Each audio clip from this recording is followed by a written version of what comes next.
하나님 말씀은 미가서에서 보겠습니다. 미가서 1장에서 보겠습니다. 미가서 1장 1절부터 7절입니다. 구약성경 1292페이지에 있습니다. 1291 미가서 1장 1절부터 7절입니다. 우리 번갈아서 교독하겠습니다.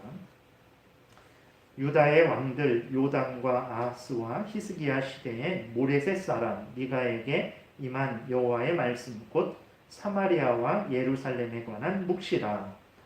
백성들아 너희는 다 들을지어다. 땅과 거기에 있는 모든 것들아 자세히 들을지어다. 주 여호와께서 너희에게 대하여 증언하시되 곧 주께서 성전에서 그리하실 것이니라. 여호와께서 그의 처소에서 나오시고 강림하사 땅의 높은 곳을 밟으실 것이라. 그 아래에서 산들이 높고 골짜기들이 갈라지기를 불 앞에 밀초 같고 비탈로 쏟아지는 물 같을 것이니 이는 다 야곱의 허물로 말미암음이요 이스라엘 족속의 죄로 말미암음이라. 야곱의 허물이 무엇이냐? 사마리아가 아니냐? 유다의 산당이 무엇이냐? 예루살렘이 아니냐? 이러므로 내가 사마리아를 돌에 무더기 같게 하고 또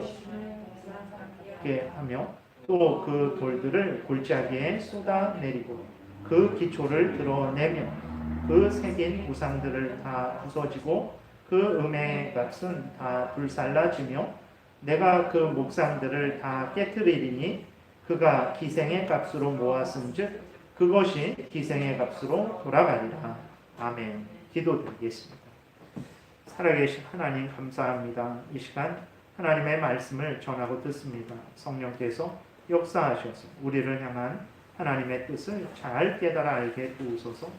하나님이 이 말씀을 우리들에게 주셨는데 이 말씀을 통해서 하나님이 원하시는 것이 무엇인지에 대해서 깊이 생각하게 하시고 우리가 우리 임의대로 인생을 살아가는 것이 아니고 하나님이 우리에게 원하시는 대로 인생을 살아가는 우리 모두가 되게 도우소서. 감사드리고 예수 그리스도의 이름으로 기도드렸습니다. 아멘. 이제 미가서를 좀 이렇게 새롭게 살펴보는 시작을 하게 되었습니다. 미가서를 통해서 하나님은 이제 그 북쪽 이스라엘, 남쪽 유다의 죄악들을 드러내시고 책망을 하고 계세요. 하나님이 그 지적하시는 죄악들은 이제 두 가지인데 첫 번째는 우상 숭배의 죄악입니다. 이것이 이제 북쪽 남쪽 할 것 없이 모든 이스라엘 백성들이 우상 숭배의 죄악으로 아주 물들어 있었죠. 두 번째는 이제 어떤 죄악이냐면 인간들 서로 간에 행하는 그러한 악행들에 대한 책망입니다. 그러니까 결국 하나님이 미가서를 통해서 이스라엘 백성들에게 책망하시는 그 죄악을 보게 되면 십계명을 어기는 죄들에 대해서 하나님이 책망하고 있는 것을 보게 됩니다. 그러니까 우상 숭배는 이제 첫 번째부터 네 번째 계명과 관련된 거죠. 하나님을 향해서 범하는 죄악들에 대해서 책망을 하고 계시고 두 번째 부분 인간들 서로 간에 이제 그 악행을 하는 것은 십계명의 다섯 번째부터 열 번째 그 부분을 어기는 그 죄악들에 대해서 책망을 하시는 것입니다. 그러니까 하나님이 우리들에게 원하시는 것이 무엇이냐면 하나님이 우리 이스라엘 백성들에게 그리고 또 나아가서 이것을 기록하셔서 오늘 우리들로 하여금 읽게 하심을 통해서 이제 우리에게도 말씀을 하시는 거죠. 그것은 어떤 삶이냐면 바로 하나님의 뜻을 따라 살아가는 삶입니다. 좀 더 요약해서 말하면 십계명을 인생의 그 규범으로 법칙으로 삼고 신앙생활을 할 때에도 그 다음에 일상생활을 할 때에도 십계명을 따르는 삶을 하나님이 우리에게 원하시는 거예요. 그러나 우리가 이렇게 살아가면서 우리가 현실 속에서 가정생활 할 때에 직장생활 할 때에 아니면 뭐 친구들을 만나고 아니면 뭐 어떤 시장을 가고 여러 가지 그러한 일상생활을 할 때에 우리 앞에 과연 항상 내가 가정생활을 하든 교회 신앙생활을 하든 내가 직장생활을 하든 내가 믿는 사람과 만나든 믿지 않는 사람과 만나든 내가 하나님의 뜻을 따라 살아가겠다. 그 하나님의 뜻을 따라서 가정생활하고 또 직장 생활하고 또 내가 신앙 생활하고 내가 믿는 사람들하고 교제하고 믿지 않는 사람들하고도 생활할 때 하나님의 그 어떤 바로 십계명을 기준으로 해서 살아가겠다라는 생각은 우리가 거의 하지 않죠. 그냥 그런 것은 십계명을 따라 살아가는 게 하나님이 우리에게 원하시는 것이라고, 그렇게 살아가지 않는 삶에 대해서 하나님은 진노하시고 그것에 대해서 고치기를 원하신다고, 이런 생각이 현실적으로는 잘 들지 않죠. 그러니까 우리들은 이게 당장에 우리들이 생각하기에 우리들이 원하는 것, 우리들에게 필요한 것, 그것들을 위주로 해서 일상을 살아가지, 하나님의 뜻을 위주로 해서 그 뜻을 이루기 위해서 그 뜻을 따라서 살아가는 삶을 제일 먼저 두진 않죠. 예, 그것이 그러니까 이 미가서가 2700년 전쯤, 지금부터 2700년 전쯤에 선지자가 그 당시에 이스라엘 백성들, 남쪽 이스라엘, 북쪽 이스라엘을 책망한 하나님의 뜻인데 우리와 무슨 상관이 있는가? 이게 이해가 안 되는 거예요. 수천 년 전에 그러한 이스라엘의 잘못들이 왜 우리에게 하나님이 이걸 기록해 주셨을까? 다른 게 아닙니다. 그 당시 하나님이 그 당시에도 그렇고, 그러니까 하나님은 모든 인간들을 향해서 항상 원하시는 것이 있었는데 그것은 하나님을 경외하고 그 명령을 따라 살아가는 거예요. 그랬을 때 그 하나님의 명령은 바로 십계명으로 요약이 된 거죠. 그래서 이 십계명은 모세를 통해서 시내산에서 하나님이 처음 돌판에 기록해서 주셨지만 그때 처음 인간들에게 알려진 것이 아니고 하나님이 창조하셨을 때 아담에게도 분명히 그의 마음속에 양심 속에 기록해 두신 법입니다. 그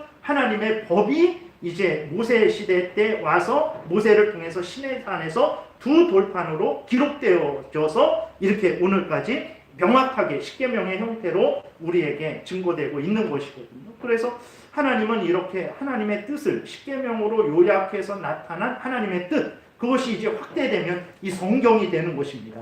이 성경을 따라서 살아가기를 원하시는 거죠. 근데 아담도 그렇게 하지 않았던 것이고 그 다음에 이스라엘 백성들도 그렇게 하지 않았던 것. 근데 그들만 그랬나? 오늘 우리들을 살펴보게 되면 우리들도 아니 이게 미가서 옛날에 이스라엘의 죄, 우상숭배의 죄, 하나님의 뜻을 어기고 서로 정말 이렇게 포악하고 거짓말하고 강탈하고 그렇게 서로 악행을 하는 그 죄, 그게 뭐가 그렇게 큰 죄인가? 그리고 그걸 왜 우리에게 알려주시는가라고 우리가 의아하게 생각을 할 수 있어요. 근데 앞에서 말씀드렸던 대로 그것이 바로 모든 인간들을 향한 하나님의 뜻이기 때문에, 그럼에도 불구하고 그리스도인 된 우리들도 그 뜻에 대해서는 그렇게 심각하게 생각하지를 않는 거죠.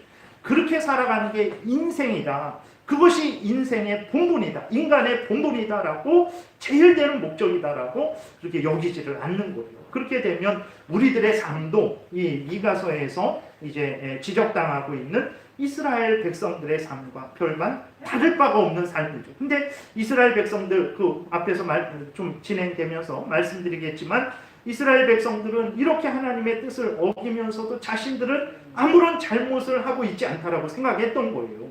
왜 그러냐면 성전이 그렇게 있고 그 성전에서 그들은 항상 안식일마다 절기마다 항상 제사를 드리고 있었거든요. 그러니까 우리가 뭐 잘못됐나? 우리는 안전할 것이다 이렇게 생각을 했던 것이죠. 우리들도 마찬가지입니다. 우리들의 인생의 목적이 하나님을 영화롭게 하고 그 명령을 따라서 살아가는 것이 아님에도 불구하고 그리스도인된 우리들인데 그런 인생의 목적이 아닌데도 불구하고 우리가 뭘 잘못했나? 왜 하나님이 이 말씀을 주셨나? 우리들 똑같이 이스라엘과 같이 그러한 잘못된 삶을 살면서 범죄하는 삶을 살면서 우리는 괜찮다라는 그러한 그 생각을 이제 하는 그러한 경우가 있을 수 있는 거죠. 그래서 이 말씀을 통해서 우리가 우리 자신을 깊이 돌아보고 정말 하나님이 원하시는 그러한 대로 우리의 일상을 살아가야 될 것입니다. 하나님이 이제 이러한 이스라엘의 죄악들을 지적하시고 또 보응하시는 것은 이스라엘로 하여금 하나님의 뜻을 알려주시고 하나님의 뜻대로 살아가게 하시려는 것이고, 또 이제 뒤쪽에서 보게 되면 이스라엘에게 참된 구원, 즉 예수 그리스도로 말미암은 구원을 사모하게 하시려는 차원에서 그들의 죄를 책망하시고 하나님께로 돌아와서 하나님이 원하시는 삶, 예수 그리스도를 통한 구원받은 삶을 살게 하시려는 것이라는 것을 우리가 생각하고 미가서를 보면 되겠습니다. 다시 1장으로 돌아와서 이제 하나님이 1장을 통해서는 이스라엘 백성들, 남쪽 이스라엘, 북쪽, 남쪽 유다, 북쪽 이스라엘의 그 죄악, 다시 말해서 우상 숭배를 책망하고 계신 거예요. 1절에 보게 되면 유다의 왕들 요담과 아하스와 히스기야 시대에 모레셋 사람 미가에게 임한 여호와의 말씀, 곧 사마리아와 예루살렘에 관한 묵시다. 사마리아는 이제 북쪽 이스라엘의 수도고 예루살렘은 남쪽 유다의 수도입니다. 유다의 왕들 요담, 아하스, 히스기야, 이 시대가 되게 깁니다. 한 80년, 90년 그 정도 이 긴 시간이거든요. 왕들 3명이 있을 때 그 세 왕의 그 통치 기간에 미가가 선지자 활동을 한 거예요. 이때 선지자 활동 같이 누가 했냐면 이사야가 같이 활동했습니다. 그래서 그 이사야 내용이랑 미가 이 오늘 본문의 내용이랑 거의 비슷합니다. 그래서 그것을 소개한 다음에 이제 2절부터 4절까지는 하나님이 이스라엘 백성들에게 무서운 심판을 행하시러 오신다라는 것을 말씀을 하고 있어요. 2절부터 4절 다시 보면 백성들아 너희는 다 들을지어다. 땅과 거기에 있는 모든 것들아 자세히 들을지어다. 주 여호와께서 너희에게 대하여 증언하시되 곧 주께서 성전에서 그리하실 것이니라. 여호와께서 그의 처소에서 나오시고 강림하사 땅의 높은 곳을 밟으실 것이라. 그 아래에서 산들이 녹고 골짜기들이 갈라지기를 불 앞에 밀초 같고 비탈로 쏟아지는 물 같을 것이니 이렇게 기록이 되어 있어요. 하나님이 이스라엘 백성들에게 말씀하시는 거예요. 다 주목해라. 다 주목해라.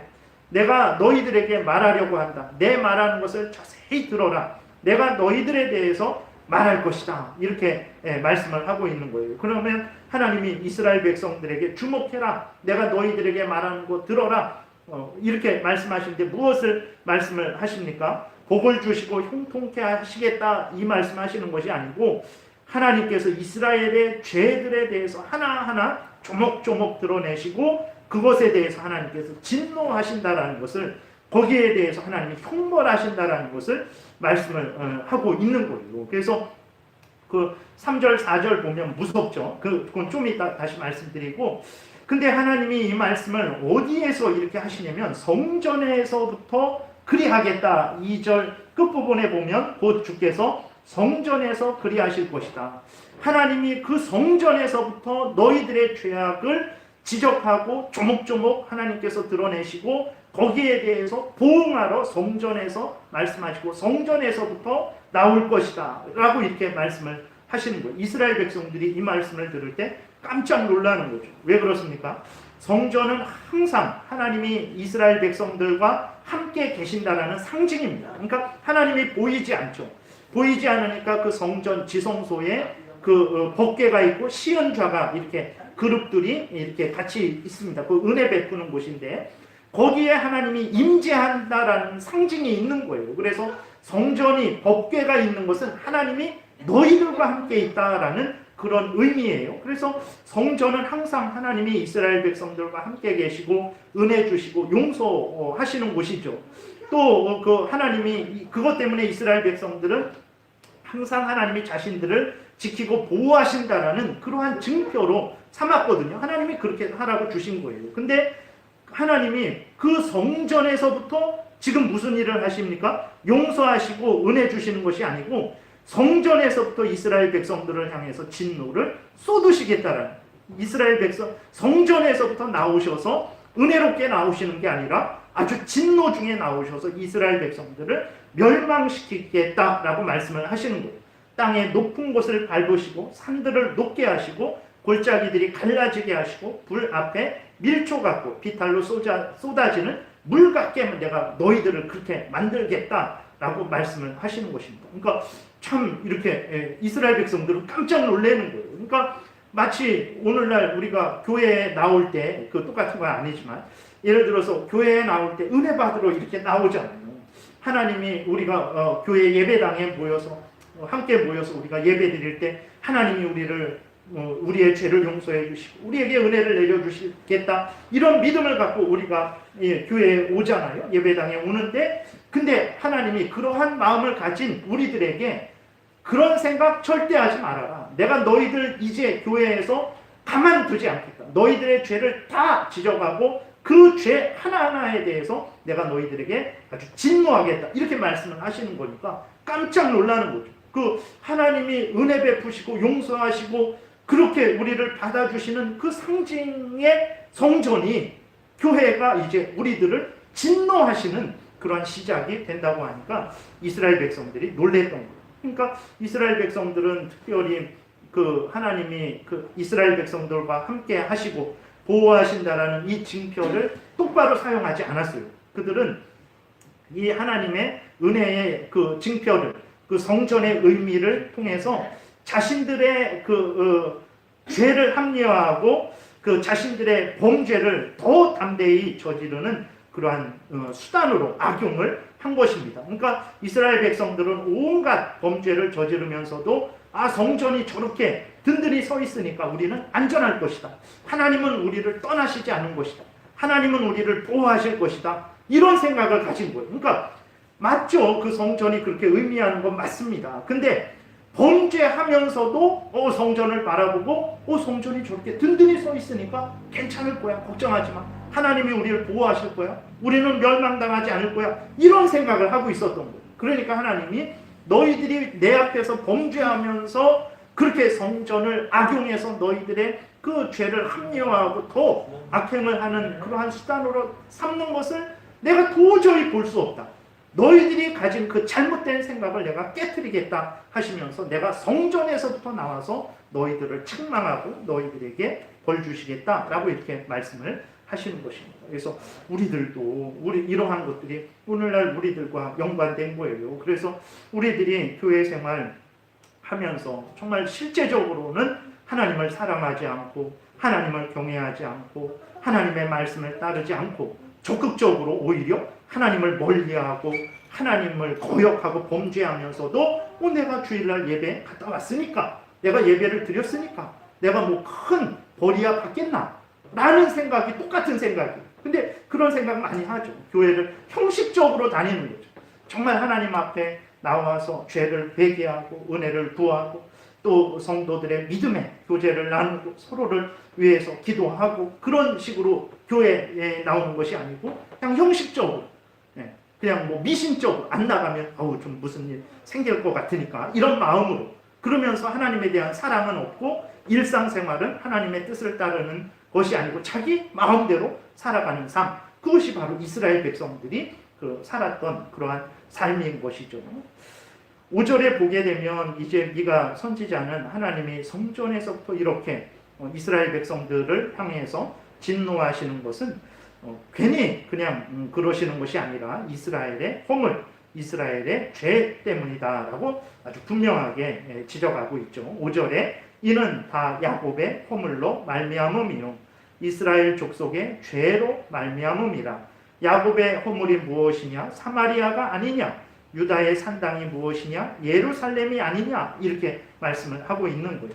그러니까 하나님이 진노하실 때는 반드시 이유가 있습니다. 인간들은 사촌이 땅을 사면 배가 아파갖고 그렇게 기뻐하지도 않고 시기하고 질투하죠. 인간들은 죄로 오염되어서 부패되어서 그런 거예요. 근데 그러면 하나님도 그러는 하나님인가? 절대 그렇지 않습니다. 하나님은 우리를 너무 사랑하시는 하나님이죠. 그러니까 스바냐에서도 보게 되면 우리는 이해할 수 없어요.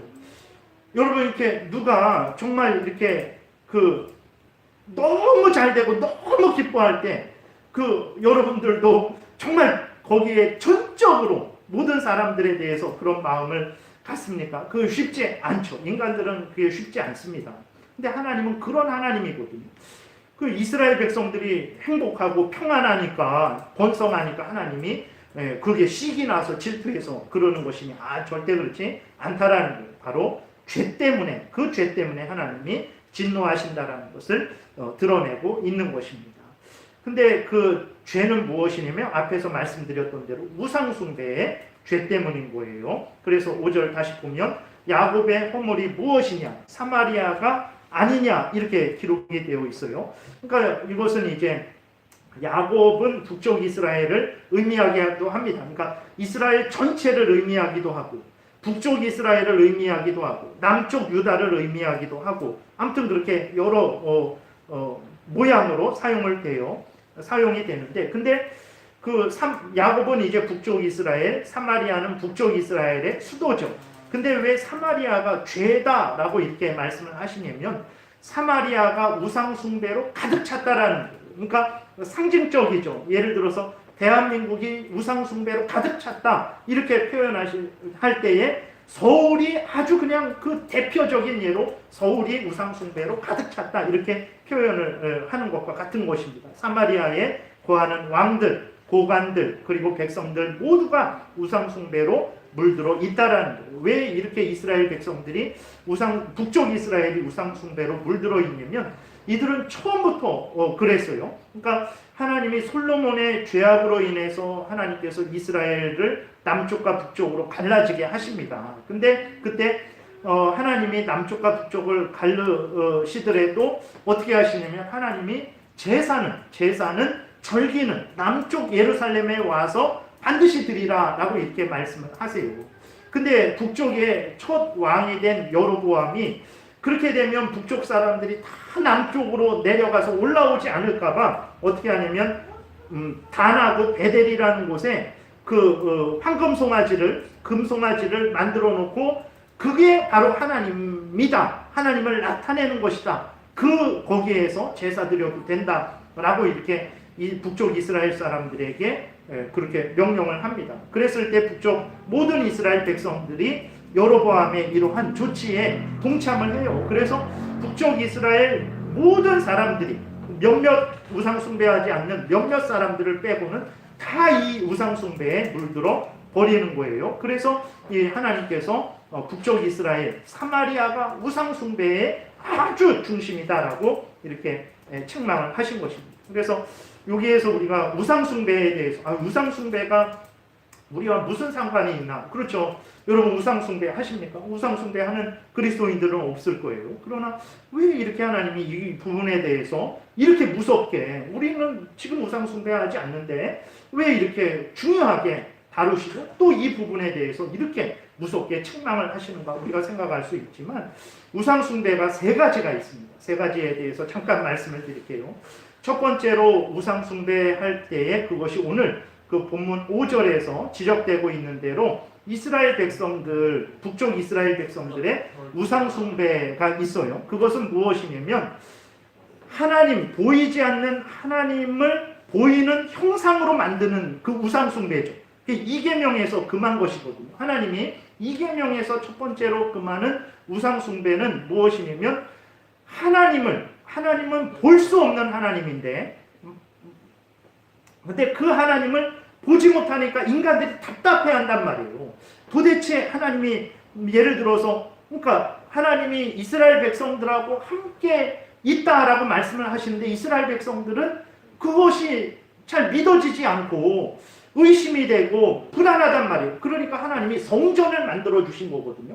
봐라, 이 성전 그 지성소에 거기가 내 집이다. 내가 거기 있다. 너희들이 성전을 보면서 성막을 만들고 솔로몬 때 성전이 되어졌죠. 그러니까 그 성전을 보면서 내가 너희들과 함께 있다라는 것을 너희들 깨달아라. 이렇게 그 말씀을 해 주신 거예요. 그러니까 인간들은 이렇게 눈에 보이는 무엇을 요구를 합니다. 그게 없으면 안 되는 거거든요. 그러니까 우리가 세례식과 성찬식도 마찬가지입니다. 하나님이 예수 그리스도의 피로 우리 죄를 씻어 주신다고 하는데 그게 잘 모르겠어요. 그러니까 세례식을 통해서 봐라, 물이 더러운 것을 씻듯이 예수의 피가 너희들의 죄를 씻고 너희들을 정결케 한다. 이것을 보여주는 거예요. 그 세례식을 통해서. 그리고 이제 물론 공적으로 신앙을 고백하고 교회에 입교한다라는 것은 또 그러한 세례식의 의미가 있고 성찬식도 마찬가지입니다. 예수가 나의 참된 생명의 양식이다, 떡이다. 몰라요. 그렇게 되니까 예수님께서 포도주와 떡을 구별하셔서 봐라, 너희들이 포도주를 마실 때에 포도주가 너희들에게 음료가 되듯이 내 피가 너희들의 참된 음료다. 너희들이 떡을 질겅질겅 씹어 먹어서 뱃속으로 내려가서 양식이 되듯이 내 살이 너희들의 참된 양식이다. 이것을 보여주는 거거든요. 그렇게 되니까 근데 하나님께서 우리 지금 오늘날에 보여주신 것은 세례와 성만찬만 통해서 보여주는 거예요. 근데 로마 카톨릭은 7개를 하나님이 정해 주셨다 그래요. 그래서 칠성례라 그러는데 우리 종교개혁한 그러한 개신교에서는 세례와 성찬만 하나님이 주셨다 그리고 나머지 그 로마 카톨릭이 행하는 5개는 그거는 사람이 만들어낸 것이다. 이렇게 말을 합니다. 참고로. 그러니까 이제 그 이스라엘 백성들도 하나님이 보이지 않으니까 이게 답답한 거예요. 그렇게 되니까 어떻게 하냐면 하나님을 보이는 형상으로 만들어내는 거예요. 봐라, 이 송아지가 바로 하나님을 의미한다. 이 꽃이 하나님을 의미한다. 그러니까 너희들 이 꽃을 보면서 하나님을 생각해라. 이런 식으로 하는데 근데 그럼 이 꽃이 그냥 우리가 이게 꽃이다 하겠습니까? 야, 이것은 하나님을 의미하는 꽃이지. 그렇게 되니까 이 꽃을 숭배하는 거예요. 이 꽃 앞에 엎드리고 이 꽃 앞에 절하고 이 꽃 앞에 무엇은 음식을 드리고 이 꽃 앞에 와서 기도하고 이렇게 되는 거예요. 그게 우상숭배입니다. 그러니까 첫 번째 성경에서 말하는 우상숭배는 보이지 않는 하나님을 무엇으로 표현하면 그게 우상이라는 거예요. 그걸 2계명에서 10계명 2계명에서 첫 번째로 금하는 것이고 금하는 것입니다. 그래서 그 디모데전서 이러한 우상숭배가 우리와 상관없다라고 하지만 아닙니다. 지금도 우상숭배하는 사람들이 많아요. 그래서 예를 들어 로마 카톨릭이 대표적이죠. 로마 카톨릭이 자꾸 하나님을 무엇으로 표현해 낸단 말이에요. 그게 문제고 또 하나는 우리 그리스도인들도 마찬가지입니다. 예를 들어서 우리가 하나님을 자꾸 눈으로 보려고 하고 육신적으로 어떤 만져보려고 하고 그런 식으로 신앙을 추구한다면 우리도 역시 우상숭배의 죄를 짓는 시작이 될 수 있다는 것을 우리가 생각을 해야 됩니다. 왜 그러냐면 디모데전서 6장에 이렇게 기록이 되어 있어요. 15절에 기약이 이르면 하나님이 그의 나타나심을 보이시리니 하나님은 복되시고 유일하신 주권자이시며 만왕의 왕이시며 만주의 주시요 오직 그에게만 죽지 아니함이 있고 가까이 가지 못할 빛에 거하시고 어떤 사람도 보지 못하였고 또 볼 수 없는 이시니 그에게 존귀와 영광 영원한 권능을 돌릴지어다. 아멘. 아멘. 이렇게 기록이 되어 있어요. 그러니까 하나님은 어떤 하나님이냐? 아무도 가까이 가지 못할 빛에 거하시고 어떤 사람도 보지 못하였고 볼 수 없는 하나님이래요. 근데 우리들이 신앙생활을 할 때 하나님 보여주십시오.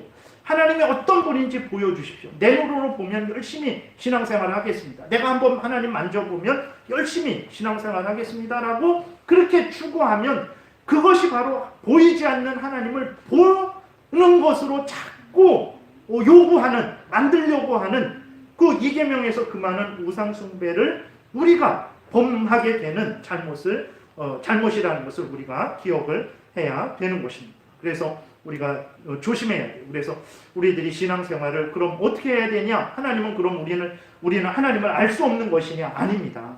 하나님이 하나님을 우리에게 알 수 있도록 3가지 방식으로 알려주셨어요. 첫 번째로는 무엇이냐면 자연 만물을 통해서.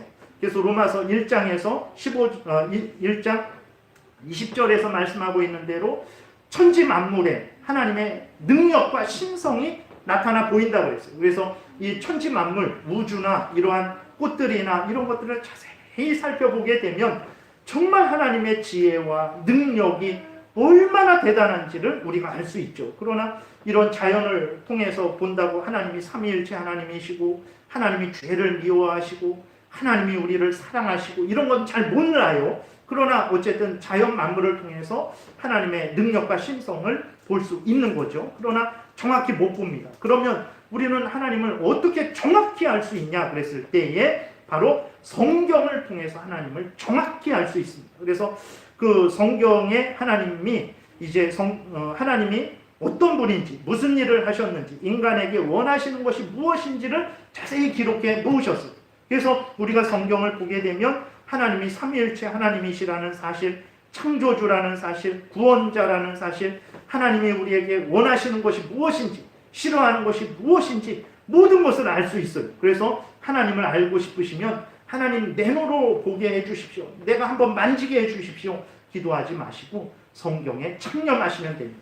성령의 도움을 받고 성경을 믿음으로 읽으시면 하나님을 여러분들이 보는 것보다도 만지는 것보다 더 분명하고 확실하게 하나님을 알게 되는 거예요. 이게 장로교의 믿음 생활입니다. 장로교는 전통적으로 역사적으로 이렇게 신앙생활을 했어요. 이것이 바로 성경이 말하는 신앙생활이죠. 세 번째로는 우리가 성경을 통해서 아는데 그 가운데에서도 특별히 예수 그리스도를 통해서 하나님을 알게 됩니다. 히브리서 1장에 보게 되면 예수님에 대해서 3절에 이는 하나님의 영광의 광채요 그 본체의 형상이시다 그랬어요. 예수 그리스도가 하나님의 영광의 광채다. 그 본체의 형상이다. 예수 그리스도가 하나님의 영광을 온전히 드러낸다. 예수 그리스도가 하나님을 온전히 나타낸다. 이렇게 말씀을 하고 있는 거예요. 그래서 여러분들이 하나님을 알고 싶습니까? 하나님을 보고 싶습니까? 성경을 보십시오. 그리고 성경에서 증거하는 예수 그리스도를 보십시오. 그러면 하나님이 어떤 분인지 아주 명확하게 알 수 있는 거예요. 그래서 요한복음 14장에 보게 되면 빌립이 예수님에게 요구해요. 아버지 하나님을 보여주세요. 성부 하나님을 보여주세요. 라고 이렇게 요구를 합니다. 그때 예수님이 빌립에게 이렇게 말씀하세요. 너가 나를 봤는데 왜 아버지를 보이라 하느냐. 나를 본 자는 아버지를 본 것이다. 이렇게 말씀을 하세요. 어떻게 이렇게 말씀을 하실 수 있을까? 히브리서 1장 3절에 예수 그리스도는 하나님의 영광의 광채입니다. 예수 그리스도는 하나님의 본체의 형상이십니다. 그렇기 때문에 이렇게 말씀을 하는 거죠. 그래서 요한복음 14장에 잠깐 읽어드리겠습니다. 8절에 보게 되면 빌립이 이르되 주여 아버지를 우리에게 보여주옵소서. 그리하면 족하겠나이다. 믿겠습니다. 하나님을 보여주세요. 그러면 내가 잘 믿겠습니다. 이렇게 말을 하는 거예요. 했을 때 예수님이 9절에 이렇게 말씀하십니다. 예수께서 이르시되 빌립아 내가 이렇게 오래 너희와 함께 있을 때 내가 나를 알지 못하느냐? 나를 본 자는 아버지를 보았거늘 어찌하여 아버지를 보이라 하느냐? 내가 아버지 안에 거하고 아버지는 내 안에 계신 것을 내가 믿지 아니하느냐? 내가 너희에게 이르는 말은 스스로 하는 것이 아니라 아버지께서 내 안에 계셔서 그의 일을 하시는 것이라. 내가 아버지 안에 거하고 아버지께서 내 안에 계심을 믿으라. 그렇지 못하겠거든 행하는 그 일로 말미암아 나를 믿으라. 이렇게 말씀을 하고 계신 거예요. 그래서 하나님을 우상 숭배 우리와는 상관없는 것 아닙니까? 내가 불상을 집에다 갖다 놨습니까? 그런 거 하나도 산에 갈 때 절이 있으면 돌아가는 그런 삶을 사는데 우상 숭배가 나랑 무슨 상관입니까?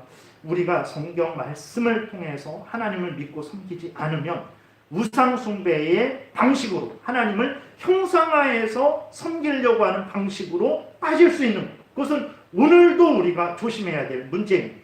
이러한 하나님을 형상화해서 그렇게 하나님을 섬기려고 하는 일들이 많아요. 주변에도 많고 끊임없이 우리도 은연중에 그러한 것들을 요구하게 되죠. 물론 하나님의 어떤 신비한 그러한 어떤 환상이나 체험을 주세요. 그러한 것들은 정말 우리가 일상을 기도하면서 그러한 신비한 환상이나 체험을 하게 되죠. 그러나 분명한 것은 무엇이냐면 결국은 그러한 신비한 환상이나 체험이 진짜 하나님의 모습이냐? 그거는 아니에요.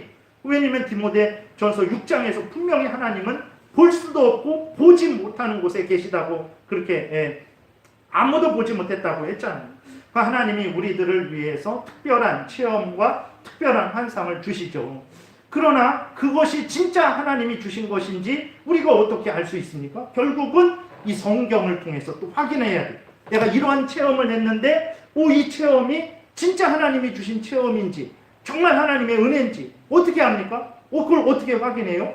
결국은 성경과 비교하게 됩니다. 그렇구나. 성경에 보게 되니까 어떤 내가 특별한 환상을 통해서 체험을 통해서 내 마음이 정말 내가 죄된 것을 미워하고 멀리하고 버리고 하나님께로 더욱 돌아오게 됐어요.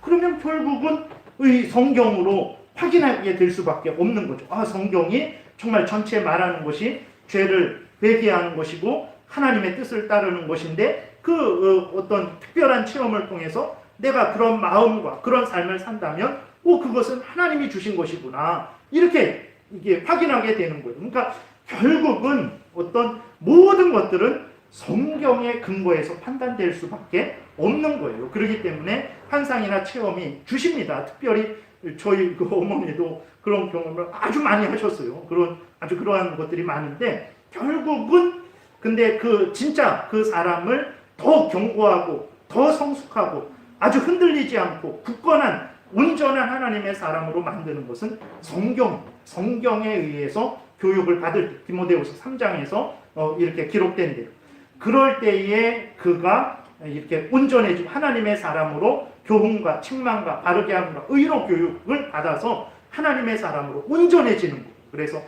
그런 것이 없다라는 게 아니고 하나님이 보여주시고 체험하게 하시고 특별한 은혜를 내려주시죠. 그런데 그것이 하나님을 본 것이냐? 그거는 아니라는 거예요. 그러나 그런 은혜를 하나님이 경험하게 하시죠. 근데 결국은 그 경험도 성경과 또 비교해 봐야 되는 것이거든요. 그렇기 때문에 이렇든 저렇든 성경의 근거에서 성경을 따라서 신앙생활하는 게 가장 근본적인 것이라는 것을 우리가 기억을 해야 되고, 성경에 근거하지 않으려고 하는 그러한 것들, 물론 확신이 없을 때 하나님께 기도해서 그런 환상과 여러 가지 체험을 통해서 더 확신을 얻을 수 있어요. 그것은 얼마든지 하나님께 요구할 수 있습니다. 그러나 그래도 성경의 근거에서 그것들은 예외적인 특별한 그러한 경우에 그렇게 될 수 있는 거죠. 그러나 성경이 뒤처지게 되고 그것이 앞서게 되면 그것은 이제 이스라엘 백성들이 잘못했던 것들, 그러니까 하나님을 어떤 형상화해서 자꾸 신앙생활, 그런 방식으로 신앙생활 하려는 잘못에 빠지는 그러한 시작이 될 수 있다는 것도 우리가 생각을 해야 된다는 것입니다. 그러니까 오늘날 신앙생활 하는 것과 전혀 무관한 게 아닙니다. 그래서 보게 되면 성경 제일 우선 중심적으로 신앙생활 하지 않고, 그렇다고 다른 것 다 없애는 게 아니라고 말씀드렸어요. 다른 것이 성경보다 더 위에 서서 그것이 성경을 해석하고 성경에 이렇게 말하는데 내가 환상을 봤으니까 이게 더 우선이다라고 한다면 그것은 바로 하나님을 믿을 때 성경 말씀을 통해서 믿는 것이 아니라 어떤 그러한 하나님을 형상화해서 믿는 그러한 방식이라는 것을 우리가 또 염두에 두어야 되는 것입니다. 두 번째 우상 숭배는 이제 말 그대로 거짓된 신들, 예를 들어서 용왕신이나 선앙당 신이나 이러한 산신령이나 옥황상제나 이렇게 이스라엘 백성들이 믿었던 거짓된 신들, 바알신, 아세라신, 그러한 사람이 만들어내고 사탄 마귀가 속여서 신이 아닌데 신처럼 그렇게 행세하는 그런 것도 우상이라고 말을 하는 거예요.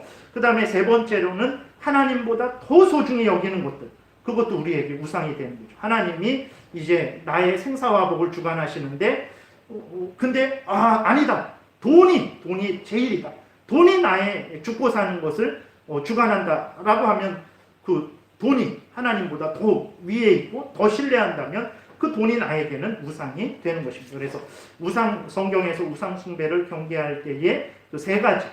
첫 번째로는 이제 하나님을 형상화하는 것, 그 우상 숭배 금하고, 두 번째로는 이제 거짓된 신들, 진짜 우상 신들 그 섬기는 거 금하고, 세 번째로는 피조물인데 하나님처럼 나에게는 하나님처럼 되는 것, 그러한 우상 숭배도 금한다라는 것을 우리가 기억해야 되는 것입니다. 이러한 우상 숭배가 북쪽 이스라엘 이 세 가지가 다 합쳐 있습니다. 그래서 북쪽 이스라엘이 이계명의 형상만 섬긴 게 아니라 하나님의 말씀이 무너지게 되니까 하나님을 형상으로 만들어 섬기고, 그 다음에 거짓된 이스라엘이 주변에 그 가나안 땅에 그 우상들, 바알신, 아세라신 그 거짓 우상들을 또 섬겼죠. 그리고 이스라엘 백성들 남쪽 유다 할 것 없이 정말 이 세상의 것들이 마치 하나님처럼 바벨론이 하나님처럼 여겨지고 애굽이 자기들을 보호해 줄 것처럼 여겨지고 그러한 잘못된 그러한 일들을 했죠. 그러니까 하나가 무너지게 되면 다 딸려오게 됩니다. 그래서 북쪽 이스라엘, 남쪽 유다가 이렇게 다 범죄를 했던 거예요. 그래서 그 6절부터 보게 되면 이제 하나님께서 이렇게 우상숭배로 물들은 북쪽 이스라엘, 남쪽 유다에 대해서 진노하시는 내용이 기록되어 있고 7절부터는 이제 그 진노로 인해서 이 이스라엘 백성들이 실제적으로 당하는 그러한 고통의 모습들이 기록되어 있는 것을 보게 됩니다. 말씀을 이제 정리하겠습니다. 하나님이 진노하신 내용은 오늘 본문에서 우상 숭배에 대한 죄악이에요. 이것은 북쪽 이스라엘, 남쪽 유다가 아주 다 물들어 있었어요. 하나님은 무서운 진노를 하십니다. 이게 읽어보시면 나중에 아주 상상 못할 정도로 무섭게 진노하세요. 우리들은 그 우상 숭배가 뭐 그렇게 대단한 건가? 예를 들어서 하나님을 믿지 않고 어떤 뭐 거짓된 신들을, 다른 종교를 믿는 사람들에 대해서 우리는 그렇게 정말 잘못이다 이렇게 생각을 하지 않잖아요. 뭐 그럴 수도 있지 라고 하는데 하나님 앞에서는 그게 아주 큰 죄악이라는 것을 우리가 깨달아야 되겠습니다. 근데 그 우상 숭배는 그럼 나는 상관없는 거 아닌가? 아니라 그랬어요. 우상 숭배는 세 가지인데 하나님을 형상화하는 거, 거짓된 신이 아닌데 신처럼 여기는 그러한 타종교같이 그러한 것들, 그 다음에 세 번째로는 피조물들을 마치 하나님처럼 여기는 거, 그러한 우상 숭배 세 종류가 있는데 우리들이 이 세 종류도 얼마든지 우리들이 말씀에 청렴하지 않을 때에는 이렇게 빠져버릴 수 있는 그런 거죠. 그러니까 오늘날에는 마치 정치가 우상 숭배 됐어요. 사실 그건 부인할 수 없는 사실인 것 같습니다. 우리나라도 그렇고 전 세계적으로도 그렇고 정치는 수단이죠. 도구입니다. 이 나라를 통치하고 이끌어가는 그러한 방식이죠. 정치는 반드시 해야 되는 거예요. 근데 그리스도인들은 마치 정치가 하나님처럼 돼갖고 이쪽에 있는 사람들도 이 사람이, 이 정당이 지배를 하면 나라가 좋아질 것이다. 또 반대쪽에 있는 사람은 저 사람이, 저 정당이 지배하면 나라가 복될 것이다.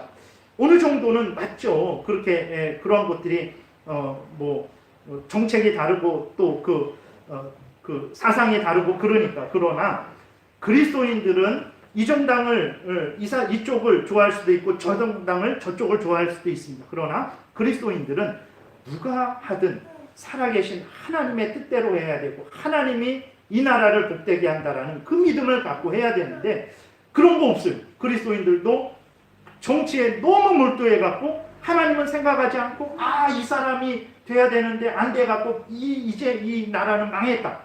이 세상은 망했다. 이렇게 생각하고 저쪽에 있는 사람들은 또 저 사람이 돼야 우리가 다 살아가는데 저 사람이 안 돼갖고 완전히 이제 나라는 망했다.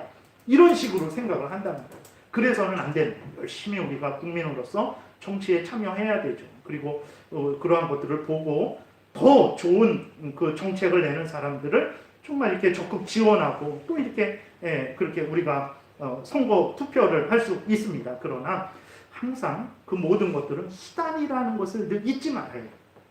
그리고 이쪽 사람이 봤을 땐 지금 망한 것 같고 저쪽 사람이 봤을 땐 지금 망한 것 같지만 그랬을 때 하나님이 왜 그렇게 하셨을까? 이쪽 사람도 그리스도인이고 저쪽 사람도 그리스도인이고 그러면 이쪽 사람들에게 하나님이 여러 가지 원하시는 가르쳐주는 뜻이 있겠죠. 그 죄들을 책망하시고 잘못된 것에 대해서 또 그렇게 지적하시고 회개케 하시려는 그러한 목적일 수도 있고 마찬가지로 저쪽 사람에 대해서도 마찬가지죠. 그래서 우상 숭배가 우리와는 전혀 상관없는 것 같다라고 하지만 아니에요. 이렇게 보게 되면 사람들이 그 앞에서 말씀드린 세 가지 우상 숭배 중에 항상 그것이 반복됩니다. 그리고 그것들이 항상 같이 있어요. 그 미가 2700년 전에 미가 시대에만 그런 것이 아니라 지금도 마찬가지예요. 이러한 죄악들이 여전히 우리 그리스도인들의 삶 속에서 아주 우리 이 삶을 넘어뜨리기 위해서 아주 항상 아주 대기하고 있는 거죠. 틈을 보고 있어요. 그래서 하나님이 2700년이 지난 우리들에게도 2700년 전 그 기록을 남겨두셔서 오늘날 우리들에게 이들이 범했던 예를 통해서 너희들은 조심하고 경계하고 하나님이 원하시는 삶을 살라고 이 말씀을 주셨다라는 것을 우리가 기억을 해야 되는 것입니다. 이 모든 원인들은 하나님의 말씀에 청렴하지 않았기 때문에 그래요. 말씀에서 알려주는 대로 믿고 따르지 않으니까 이런 식으로 저런 식으로 잘못된 방향으로 막 나아가게 되는 거죠. 그래서 우리가 항상 하나님의 말씀을 따라가야 되는 것이고 또 끝으로 말씀드리는 것은 하나님은 우리를 지극히 사랑하십니다. 정말 너무나 사랑하십니다. 예수 그리스도, 독생성자 예수 그리스도를 우리 대신 죽게 하실 정도로 사랑하세요. 여러분 그러실 수 있습니까? 인간인 우리들도 내 자식을 원수를 위해서 죽게 할 수 있겠습니까? 그거는 그렇게 할 수 없는 거예요. 근데 하나님은, 성부 하나님은, 성자 하나님이 우리 대신 죽게 하셨어요. 성자 하나님은, 성자 예수 그리스도는 기꺼이 즐거이 우리 대신 뺨 맞고 침뱉음 당하고 온갖 조롱과 모욕을 당하고 우리가 받아야 될 지옥 형벌을 십자가에서 다 받으셨어요. 그 정도로 우리를 사랑하십니다. 하나님이 이렇게 우리를 사랑하시니까 우리가 마음대로 살아도 되겠습니까? 결코 그럴 수 없는, 하나님이 사랑한다라는 것을 가지고 우리가 그것을 이용해서 우리의 죄를 행한다? 그것은 진짜 아담보다도 더 큰 대응망덕입니다. 그러니까 왜 그러냐? 아담은요, 예수 그리스도가 대신 죽지 않았어요. 아담을 위해서. 근데 우리를 위해서는 예수 그리스도가 대신 죽었어요. 아담이 범죄한 것도 하나님의 은혜에 대한 배은망덕입니다. 근데 예수 그리스도가 우리를 대신해서 죽었는데 우리가 이러한 하나님의 뜻을 던져버리고 우리의 탐욕과 우리 마음대로 하나님의 말씀을 어기면서 내 뜻대로, 내 마음대로 살아간다? 그건 더 큰 배은망덕.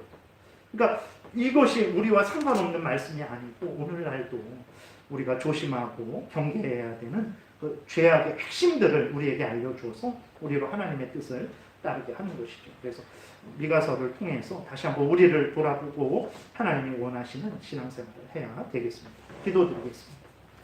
살아계신 하나님 감사합니다. 우리에게 큰 은혜를 내려주셔서 성경을 통해서 하나님이 알려주시는 그 하나님의 뜻을 잘 깨달아 알고 알려주시는 대로 믿고 따라서 참으로 복된 신앙생활하는 우리 모두가 되게 도우소서. 예수님 이름으로 기도드렸습니다. 아멘. 3배